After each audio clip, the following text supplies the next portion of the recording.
let's find this fat man. Halls. Find this fat man. Celebrate. That's not funny. Let's celebrate this fat man because he's Santa. He's jolly. Jesus. No, that ain't funny. Let's deck these halls. Yeah. All right. Let's jingle these bells. Yeah. Let's jingle these balls. That's what I'm going to do. Because All right, the kids like deck these halls and jingle these bells. All right. Let's deck these bells. How about that one? Or let's jingle these halls. No. Jingle these bells or jingle these balls or deck these halls. Hello, everybody, and welcome to the Let's Get Lost podcast. What's up, Danielle? Not much. Not much. Oh, man. I feel reborn in the spirit of the season. Christmas is the best time. Danielle perfectly just nailed our feelings about why we were fucking up the podcast in that post. Oh, yeah. It was perfect. Yeah. It was absolutely perfect. So we're back, and I think we're back to what made us cool in the beginning. Mark is referring to the Facebook post. That was so random. So nobody's going to know what you're talking about. Danielle made a Facebook post on our Let's Get Lost Facebook, basically talking about, hey, we're sorry we've been missing episodes. This is why. Yeah. We started treating it like a business instead of something we love to do. Yeah. And we let numbers affect the quality of the thing, and no mas. Well, and like honesty is a huge thing. Yeah. Like, we're people. We're human. That shit happens. So we talked it out, and now we're back, man. So let's go. You also have two different people who, I mean, we hang out quite a bit, but we have different lifestyles and stuff. So trying to get two different people on the same exact schedule. In the same exact mood. Yeah. Because it's an energy thing. You know, you got to jump on the train when it leaves the station. Yeah. And we were not doing that. We weren't even getting on the bus to go to the station. It just, the energy was dead because I think we got discouraged. And an easy way to not get discouraged is to not focus on if it's succeeding or not. I think that's stupid. Well, and like for me the other day when I was working out, I was listening to the podcast and like it was enough for me to be like, this is great to listen to. Like, let's keep doing it. For real. As long as I like it. For real. Well, and one thing that me and Danielle have talked about that really is cool is this is a kind of almost a time capsule of our lives. Yeah, it's like a journal. As long as we keep doing this and telling you guys about our week and what we've been up to, when I'm old and senile, Danielle will just be able to put me in front of the wall with the headphones on and replay my past. And like, how cool is that? Yeah, I think that's cool. Because like you can, years from now, we can literally come back and listen to an episode and be like, oh my God. Remember that? Like, that was crazy. Talking about. We can talk about the birds because like, I don't know, when we're 85, probably won't be around. I don't think Carl will make it. I don't think so either. I don't think he's going to make it that long. Or like Emma, like clearly she's not going to be here forever, obviously. I mean, all the stories, anytime you want to hear her, you'll be able to go back and do it. Those are great memories. It's like back like in our parents when they were growing up stage, theirs was all like really old, like right when they first got like those first recorders, the camcorders or whatever. Oh yeah. So it's like just those really poorly made home videos. Like they have that to go back and watch and stuff. And then like in today's age, this is something that is part of us growing up, and so we have to, when we get older, listen back to this. And this is true that's true because this is the equivalent of the early stages of audio, like long-term audio journals. You know, like obviously podcasts have been around a long time, but most people don't just take the time to sit down and record an hour's worth of your memories. Yeah, exactly. It's impractical. Yeah. You know, so the fact that we do it, that's going to be, once everybody's watching holograms, we're going to be like the vintage family stuff. Like, listening get out the podcast. Grandpa Mark's going to love it. Yeah, exactly. And then I waddle in with no underwear. Where am I?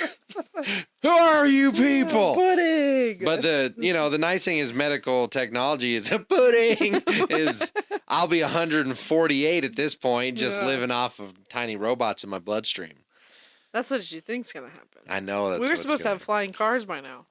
We do have flying cars. No. Look, Dubai literally has hoverbikes that they chase criminals on. Shut up. I'm not kidding at all. No. The police of Dubai. Why do you need it to hover when wheels are a thing? Because then you just fly over the traffic and go to the bad guys. They are not doing that right now. I promise you. There are not police officers on hoverbikes flying over cars. Look it up right now. I don't believe it. I tell you. Okay, second. Here's the deal. Dubai hover police bikes. I spelled Dubai. Dubai. Dubai. What is it? What am I typing? Hover police bikes. Police. And then put that bitch on that screen right now. Because, all right, here's the deal. I've known this for years. This is not some new thing. Okay? No. But the technology's pretty baby. Mostly they can't, it's not like they jump on and they're, going 100 miles an hour. Mostly used for crowd control or like observation. But they're on a bike, a hover bike. I feel like this is something I would have seen in my lifetime. Well, you are about to see it. Not in person, but like on the interwebs. Yeah, you're about to see it. Nope, it's not happening. Police in Dubai tested hover bikes. There you go. Tested. Not used. Well, that's just the first video. Man, skip this shit. I can't. Do you see a skip ad button? Yeah, right there. Now there's a skip. Shut up. What if they fall on those blades? All right, so what we're watching, okay? Cut themselves all up. It's a motorcycle. Looks like a motorcycle. And it's just like a... Drone, okay? There's 4 big-ass blades, helicopter blades. So dangerous. That then they just sit on it, and pop goes the weasel. Out they go. This is how the police are going to be giving you tickets in the next 10 years. What if they hit a thing of wind and they lose balance and they fall and they cut themselves up on those blades? These things got gyros and AI and all kinds of nonsense that keeps them going. No. We'll post a link to this on the Facebook. Go check it out. Make note of that. Don't forget, we got to post a link to this.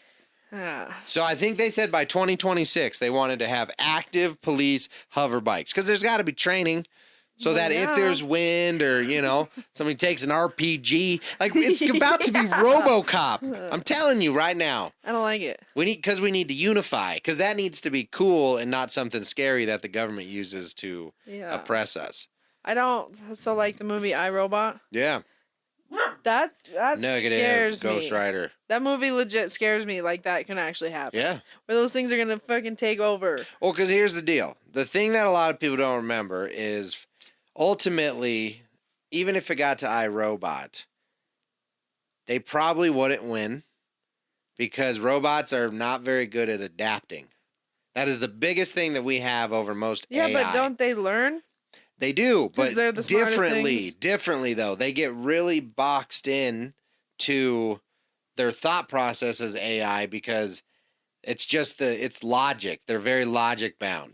They're not driven by their emotion. So for an AI, for example, say it was trying to say, okay, we need to take Denver. That's like the last human stronghold, right? But if I send 100,000 robots, I will lose all 100,000 of them, and I will only take out 20% of the human population. It's all math, right?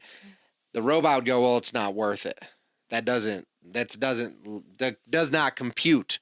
The logic isn't there. For humans, though, we'd be like, listen, we can do it. There's the willingness to risk that most AIs, in theory, a lot of this is theory, right? In theory, AI doesn't risk, humans do. And because of that inherent ability to risk, there's a degree of success that comes with risk. It's just a law in nature. So, and that's why even if AI took over, it would ruin the fuck out of our modern day luxuries. But humans would take over much quicker. I don't know. Because it takes a long time to build. Even if everything's on an assembly line, everything is automated, it takes a long time to build a hover bike that will shoot a human. But it doesn't take us any time at all to take a rock and smash in a computer screen.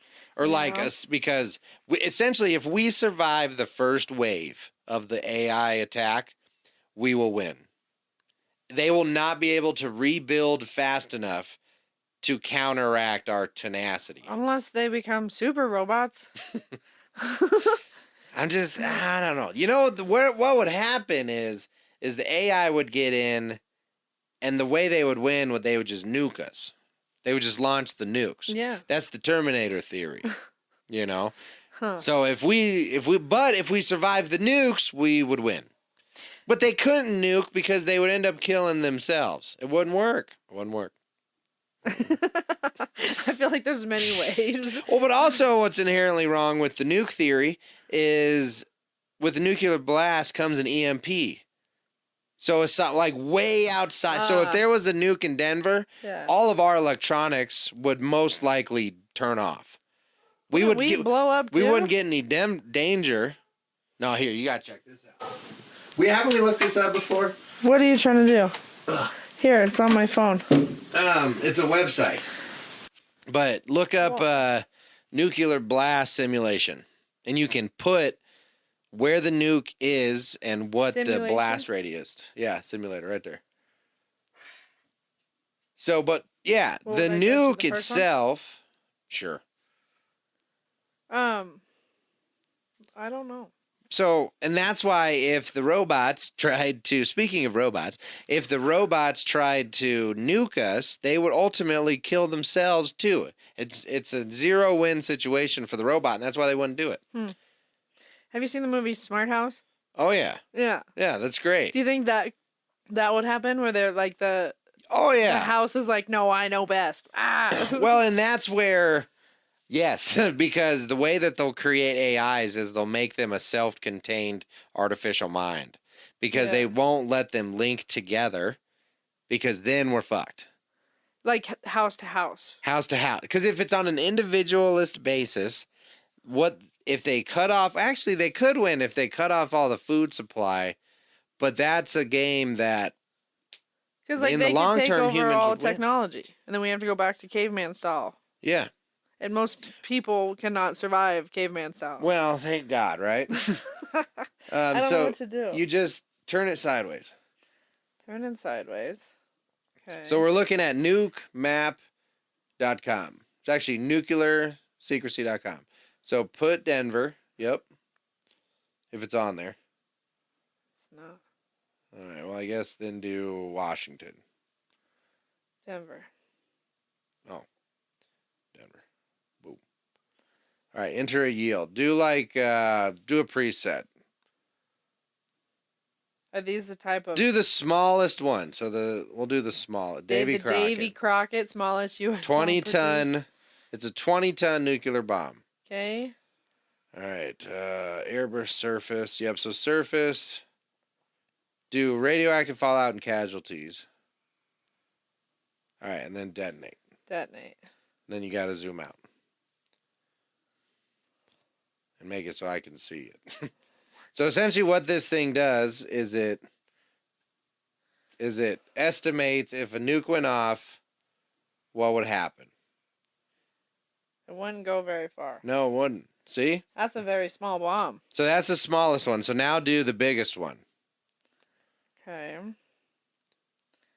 Which would be... See, and this is a high-quality podcast, and you can only expect to find here at the Let's Get Large, Lost. Okay, the Tsar Bomba. Yeah. Yep, 100. Largest USS. So it's 100 megaton nuclear bomb from the Russians. Ooh, yeah, we gone. We gone in this one. No, look.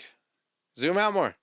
Oh, we're just barely... I told you. We're just barely alive. Like, literally borderline. The sonic boom hit right there, and that's the biggest nuclear bomb... Still, if blown up in Denver, wouldn't reach Loveland. Just barely. But the EMP... Barely. Okay, so zoom out. What are these different colors? I don't know. Well, you're the one with the key. Yeah, I know, but I can't see it. It's on the right. Oh. So the fireball goes to Longmont. Yep. So we just would be kissing the fireball. Light blast damage. We're in the light blast damage. Yep. Isn't that crazy? What was the death toll? I don't know. It says at the top. Oh. Estimated fatalities 1.5 million. Then estimated injuries 1.14. And that's not even like the the radiation poisoning later. That's wild. Yeah. So, but here's the deal. No electronics in that circle will work. Because of why? Because that nukes make an EMP or an electromagnetic pulse that knocks out electricity. Oh. Yeah. I didn't know that. Oh, How I'm does snoring. I'm snoring. Do you hear? Oh, no, it gets much worse. That's funny. So, yeah, that's why I don't think AI will ever take over. So what happens when, like a bomb goes off and there's that sound thing? That's the pressure wave. Yeah. How does that go away? It just runs out of pressure? Yeah, it equalizes with the surrounding air eventually. So just like when you throw a ball, it starts to lose its gusto. Same idea with a pressure wave. You know, you get 10,000 psi blasting out all at once. That 10,000 psi is like 10,000, 9,000, 8,000. Slowly withers away. Yeah, because that's just nature. That's physics. Yeah. And it's cool too, man. If you watch explosions, you can legit see a wall of air moving I've shit seen it, out of the way. because there's a really crazy video of these people on a boat, and I think it's a volcano in like Australia or something, somewhere over there, and they're recording, and you can see the actual line. Get that a little more in front of your face. This? Yeah. Oh. Just I'd pull it a little forward so you can. There you go. But I don't want it to like block your face. True. How about just be more intentional about. How about that? Yeah. Sorry. Yeah. Well, like that big ass explosion. That just happened this year. At that port. Yeah. I guess there's some conspiracy around it now. Probably. That they were like burying something. Like something was being in the shipped. Ocean? Yeah, well, something was being shipped there that wasn't supposed to be shipped there, and it exploded. Literally exploded. Insane, man. Can you imagine being there? No. And just all of a sudden be like, whoa, what's happening down at the port? That'd be like the loudest noise. Oh, but back to pressure waves. So the cool thing that sucks about pressure waves is your body is a big old balloon of water, essentially, right? So when that pressure wave is barreling down and comes in contact with your body, it goes that essentially the pressure, more or less, impacts into your body and then bounces around. So it goes into you, gets trapped inside of you, and then bounces around through your organs and your lungs and your muscles, and it essentially tears you apart from the inside. Like liquefies you? More or less, yeah. I mean, not as dramatic as if you just cut them open, all their stuff is goo, but all your blood capillaries break and you just start bleeding out of everything. Jesus. And that's why the bombs, the shrapnel is a killer big time, but a thing that kills most people is internal bleeding because they get hit by this explosion and they got a little blood coming from their ears or their eyes or, bloodshot or blood out. Yeah. And, but ultimately they feel okay, and then they're dead because they were bleeding out into their, stomach cavity. Yeah. Yeah. And that's why knowing about science is so cool, and it makes you appreciate things a little more in the way that you understand why certain things kill people. Yeah. It's like, I just can't believe he fell off the ladder 6 feet dead. It's like, yeah, man, that's like 15,000 pounds of force onto his dome. Yeah. He should have grabbed on better. Well, your human body's not meant to take that at all. Especially if you look at how we're built. Like, we can't jump, we can't climb, we barely can run fast. We are not designed to go 200 miles an hour in a car, flip that bitch over, and walk away unscathed. Like, it's amazing. Because if you think about a cheetah, a cheetah can be going 80 and miss a turn and roll and be like, where's my food? Meow. And it's more upset. If we took a tumble at 80, you're not getting back up. We're not getting back up. But if we take a tumble at 3 miles per hour, motherfucker. You know, we're just Brush that dirt off. kick the dust up. Because it makes sense. We can survive what our body is capable of doing. Yeah, that's true. We can't but fly. it's also capable of surviving things that it's not supposed to survive. Very true. Like the dude who fell out of that airplane without a parachute and hit the ground and lived. I didn't hear about that. Yeah, not a scratch on him. What? I think a couple like literal scratches, but he pulled his parachute and it didn't work. He pulled his reserve parachute and it didn't work. Basically, just poof. They caught him on video too. Oh. Yeah. My God. They didn't break any bones? No, he got up and was like, I'm alive. Yeah. How? Yeah. So what is the answer there? The theory God? there, yeah. The theory there is he's the devil. No, he kind of accepted his fate and went limp, is what they say. Yeah. And there was I'm pretty sure the ground he landed on was like swampland, which really helped, but ultimately would still kill you. When you're going hitting that water fast, that hard is no different than hitting the ground. Exactly. And so terminal velocity, are you familiar with the term? So terminal velocity is the fastest that an object will fall while accounting for wind resistance. Okay. So yeah, it hits a certain point, doesn't fall any faster. It won't go any faster because the wind resistance equals the gravity, right? So it's equilibrium. Yeah. So for a human, it's about $1.20 is about the, relatively speaking, the fastest we can fall through the air. Okay. And so he's going 100. That's why I said he was at terminal velocity, going 120 miles an hour. Jesus. And just the whole way. Oh and God. Just death is upon him. It's like when you know you're drowning. Yeah. Like you know you're about to die. Yeah. And so 120 miles an hour into a swampish lands, no parachute, gone limp, accepted his fate. He didn't black out or anything? Lived. Knock out? I think he did say he passed out, but he lived. It's stupid. Do you want to know a crazier story? Yeah, I do. So, all right, airplane, like a bigger one. Okay, breaks apart in the sky. Okay. Person in airplane. Falling out of the sky in a chunk of the fuselage. So essentially the fuselage is the pickle part. It's the middle. The pickle part. It's the middle pickle, Okay. where everyone sits. Okay. So anyway, this person's chilling in the pickle. Falling out of the sky. All right? Uh-huh. This thing smashes into the ground. And she's inside of this aluminum pickle, right? Smashes into the ground, lives. How?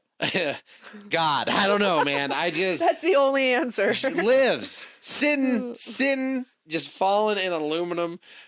Oh, God, hell, oh, Jesus, oh, God. Because it was like, it's broke apart, so it was separate from the fire and the... What about the pilot and them?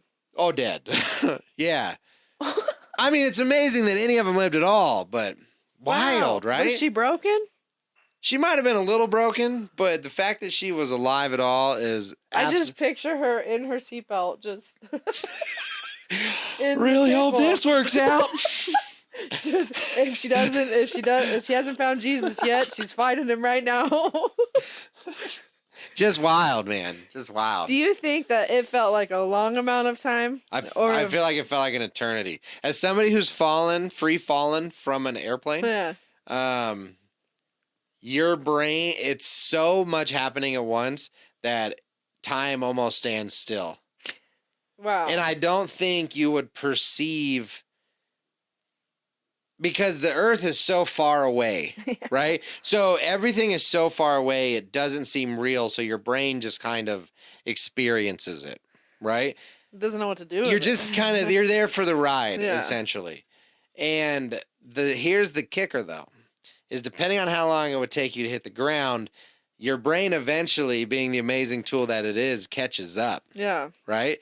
So there would become a point... That might completely change the audio. If it does, whatever.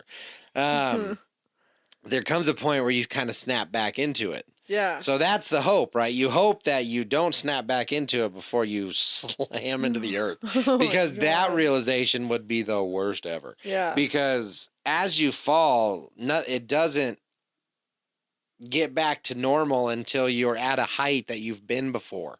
So like 3-story building, which is only 30 feet off the ground. Yeah. So, but you would snap into it and be like, oh no, and then you're hit the ground. Well, because your body also tries to protect itself though, right? Like your brain. Yeah. So like if it knows you're about to, like if you hit your head really hard or if something, like it'll make you pass out to protect your brain. Or if you experience too much pain, you'll pass out. Yeah, you'll pass out because your brain's saying, okay, we got to shut this off. Yep, because his heart's doing this, his blood pressure's doing that, and exactly. And that's the theory of falling out of that airplane, is you would kind of... Your brain's like, well, not doing that. Nope, well, it was fun. And you just turn it off. It's crazy though, man. That's crazy. I just can't imagine. This is not making me want to fly in airplanes anymore. So, just so you know. There's a Guinness, 2 now. Somebody made a huge big deal out of it, and it happened a long time ago. Dude jumped out of an airplane without a parachute. Okay. But he had a wingsuit on. And he landed in a bunch of cardboard boxes, like 40 miles away. That's cool. Isn't that amazing? No parachute at all. Literally like, all right, we trained for this. And just jumped out of an airplane without a parachute. So his come back to moment was immediate. Yeah. Right? Because he had trained for this. Yeah. I guess another person jumped out without a parachute, and he didn't have a suit on, though. He just aimed for something. No. No. Like that. But it's like those people who they take a helicopter up to the top of these mountains. Yep. Jump down with just that gliding suit on and will glide down these canyons. It's amazing. There's nothing but trees and mountains. Wrong turn. And they get super close too. Yeah, they're just like it's wild. Never in my life. I think it's amazing. Ever. If those people are born different. If the risk was less, I would do it. But to me, the reward isn't worth the death. No. You know what I mean? The experience of how amazing that would be is not worth if you die. Could you imagine the impact? No, because you wouldn't. You would just splatter. You're going so fast at that point. How fast do you think they're going? Oh, he's 100 miles, 80, 100 miles an hour. Man. Just clipping along. Whoops. And just think, you're going that fast and your brain is still functioning saying, okay, lean this left, way. Lean right. this way. Well, the same as, excuse me, like a race car driver. It's crazy. First time you go 100 miles an hour, it's scary as hell. Yeah. Second time you go, you're like, all right, I'll get in there. Yeah. I don't know. Same like when I was learning how to fly airplanes. The first time I went into land was horrifying. Oh my God, I can't even fathom. You know, like here we go. Okay, we're good. But then eventually now you're trying to finesse it. Now you're trying to see, okay, how long can I keep my nose up this time? You know, so yeah. It's just fun. It's a hoot. I do that with my 4-wheeler. Yeah. Like the first time I learned how to swing the ass around, I was like, this tiny little, like, okay. When I like completely like go in a full circle. Yeah. Because like you learn it. Yeah, or you learn to get up on 2 wheels. Yeah, no. You never learned that one? I don't do that one. No.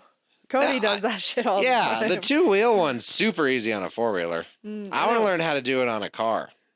Yeah. I've done it on a car. It's not fun. Well, in a more controlled and maintained manner. Yeah, not just go flying. No. Nah. So how are you going to lead into that? What? Midlife crisis. I have no idea. I don't even know. You're the one who wants to talk about this. So I know, but you need to bring it up so that I can talk about it. How am I going to bring up midlife crisis? So I was thinking about midlife crises earlier. And what provocated it was, I'm pretty sure it was the Tones and I song, Dance Monkey. Dance Monkey. And essentially it's about, just bad grandpa. Yeah, just a old, sassy, old retired group of friends who look like today's the day they're going to celebrate like they haven't celebrated in a while. And they got all wasted on the golf course and were just terrorizing people and just having a damn good time, not caring at all. Yeah. And that got me to thinking, I'm 32. I mean, that's not far away. That's super far away. So, I mean, these people are like 68s, 74s. Yeah, right around the corner, man. So it got me to thinking about my midlife crisis. Like, when can I expect it? Like, it's something to look forward to. I think you've already had it. At least twice. Yeah, I'd say you hit it. I have a midlife crisis every 6 years. Every 6 days. Maybe. But I mean the big one, because with the midlife crisis, okay, I guess this type of midlife crisis then. Right now I'm having the Hobbit midlife crisis, where I just am going into my little diamond. Like nobody can touch me as long as I don't leave my house. But eventually I'm going to get sick of that. I feel like a big part of that is 2020, though. A lot of people are for sure. hobbits. Yeah, so the next thing I'm looking forward to is being the old man partier. That's still so far away, Mark. Well, like 40. Okay. Can you imagine 40-year-old Mark walking in the bar like he's 20 again? No. Because that's what's going to happen. That's what's going to happen. Huh. Yeah. Just because you used to party with me a little bit back when I was fun. Yeah. That again, but in the 40-year-old body. I can see it happening. Yeah, and I'm kind of excited for it. I'm not ready right now. No, I was going to say, you need to find the beauty in people before you do that. Yeah, and that's why right now we're just in the little diamond cave. We're good, and we're safe in here. Though. Excuse me. But I genuinely, it was that's going to be fun. See, but I could see it instead of going out. I can see you having people or like start throwing big parties. Yeah, that's like how I would see what you would do, because who like knows how the world's gonna be. That's true. So I can see you, bringing everybody like being social again. Yeah, and like throwing big parties too, man, where there's DJs and people look forward to it. Yeah, because you want to be like, look at what for real. Look at my kingdom. Look at my people. Because I think about because part of that midlife crisis, I'm gonna lose some weight. That's where it's gonna start. That's what'll happen, because I'm gonna be motivated to be sexy again, because I'm gonna see the wrinkles. I'm just look in the mirror one day and be like, you fat asshole. And I'm just get out of my face. And I'm gonna break the mirror. It's gonna be really dramatic. It's gonna be like pink. Lindsay's gonna come in and be like, oh my God, what happened? Like, I'm changing this shit. I'm sick of it. That's what's gonna happen. I'm telling you. And then from that day on, I'm gonna be just yoking it. Me and Cody are gonna be working out, except I'm gonna do cardio and legs. I'm just and that's it. Nothing else. No upper body. Only cardio and legs. But I'm gonna lose some weight, and then I promise you, once I get that energy from being in shape again, I'm gonna party, dude. It's gonna be fun. Be ready for it. I can't tell you when it's coming, but I'm looking forward to it. I feel like I would be a person who doesn't have a midlife crisis, or I'm gonna have such an extreme one because I've never had a life like something major. I guess like a big. Yeah. I mean, I have had a pretty bad like breakdown moment, but I wouldn't say that was like. Well, for that period, it was huge, but you've grown so much since then. Not having a breakdown period, I could see why you could say, I haven't had a big trial. Yeah. Because you've been in a very successful part of your life for a while, quite a while. Yeah. When I don't have that much going on. So it's not like it's like that right now, really, though. Like crazy times. Who knows if one day you buy Happy Tails, or you could have a crisis well into your 30s, 40s. Yeah. So it's really a matter of when you get uncomfortable enough to have a crisis. Because that's what it is. You hate where you are, and you can't figure out how to improve. Mm-hmm. That's why it's not ever... I think my multi-life crisis system works pretty well, because ultimately that's what's happening. You have outgrown your shell, crab. Yeah. You need to move, and that's uncomfortable. And a lot of times it can seem life overwhelmingly horrible. Mm-hmm. And always steer in the direction of success. If your life sucks, you need to start gravitating towards the light. But how would you tell people to find the light? That's the thing. It's chaos. Whenever you find it, you have to go for it. And it may be fake. It may be more shit. But the problem is like you have to know that the spin out. Okay, let me paint you a picture. In my mind, this metaphor is all based around losing control in a car on ice. Okay. To it's always going to be chaos. The whole time you're spinning is scary as fuck. Depending on where you're at, excuse my language, depending on where you're at, you could die from this event. I've been in this experience. Oh, so perfect. Yeah. Danielle's crash story. Well, so the way to fix it typically is you would either steer into it to fully rotate yourself around before correcting, or if it's not super fast, you can steer away and correct it. But if you do it too much, if it's too much, you fuck it up. If it's not enough, you fuck it up. Okay? So just listen, track with me, okay? I know you guys are still here. You're smart. You're listening to this podcast, you're smart. Okay? So there's a finite amount, but the whole time you're trying to do it, it's chaos. It's crazy. Wow. But you're looking for that sweet spot. I wish you guys could see what I'm doing. But you're wax looking, on, wax off. Yeah, you're looking for the white, right? You're looking for the light. This is the correct amount of correction to put into the wheel to not have me die. If I do too much or too little, I'm back into chaos. And it's a constant adjustment. That's the same for life. See, I brought her back. I brought her back. I got it. So that's why I'm saying if your life is in turmoil, you need to embrace the fact that that is a normal feeling, to feel lost, to feel chaos, to feel powerless. But what you need to be doing is you need to just keep your mind open to when that light is there. And then just try your best to focus on that light while going back and forth between shit. It's going to be, you're going to have one happy day and 40 shitty ones, but you're constantly going to be searching for that light. And when you find it, just go. And I promise you, the more you do that, it goes from 1 to 40 to 2 to 30, et cetera, et cetera. And then before you know it, you're having way more good days than you are bad. But it's a journey it's long. It's a long journey with no shoes. No shoes. Uphill both ways. This little light of mine.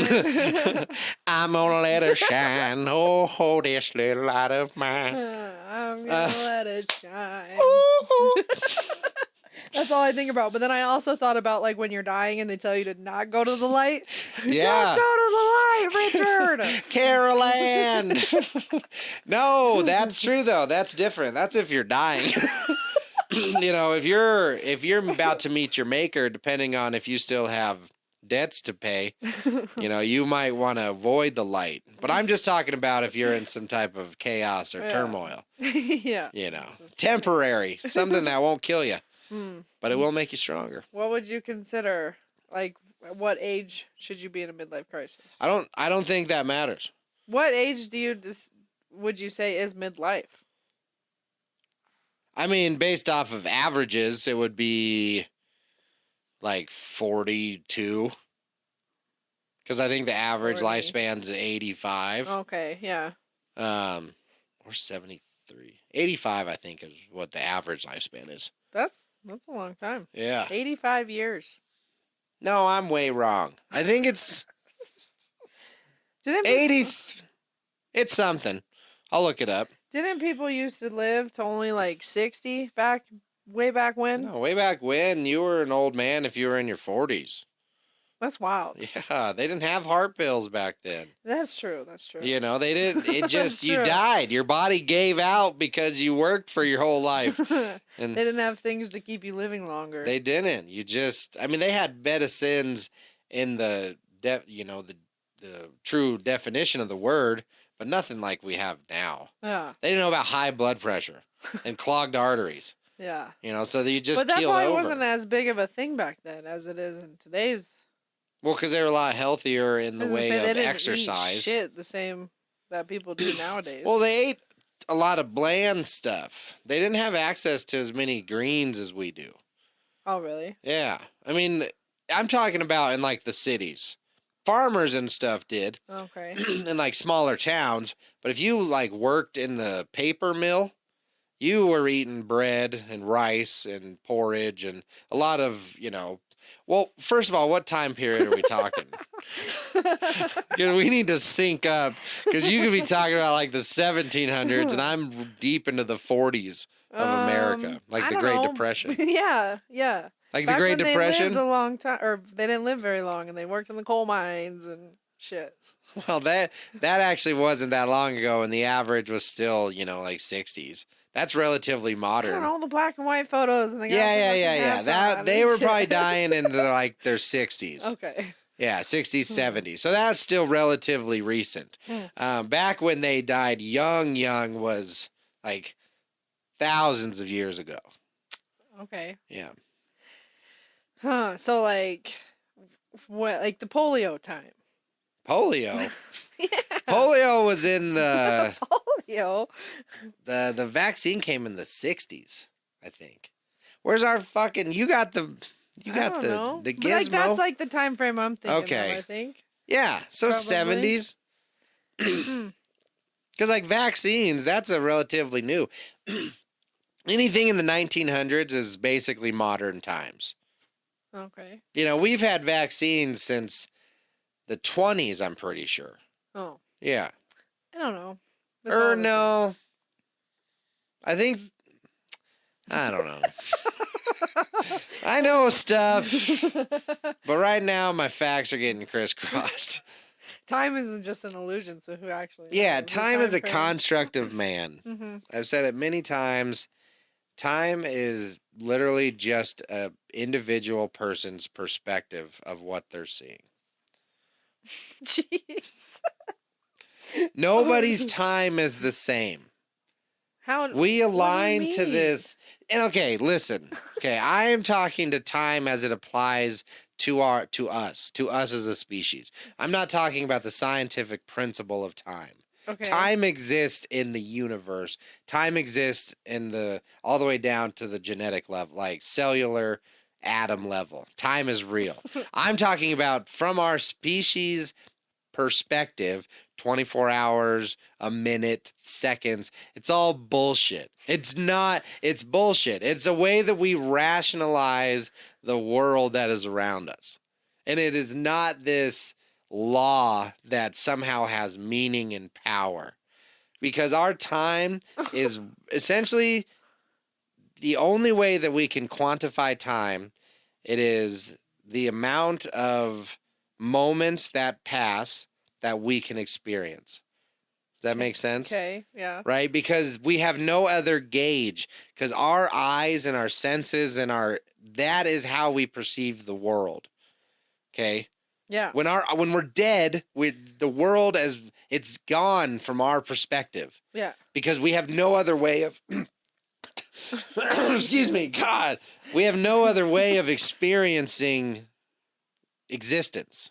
Yeah. Only our senses is how we experience the world. Okay. I'm following. Yeah. You lost me for a second, but I'm back. I got you back. I'm all right. Okay.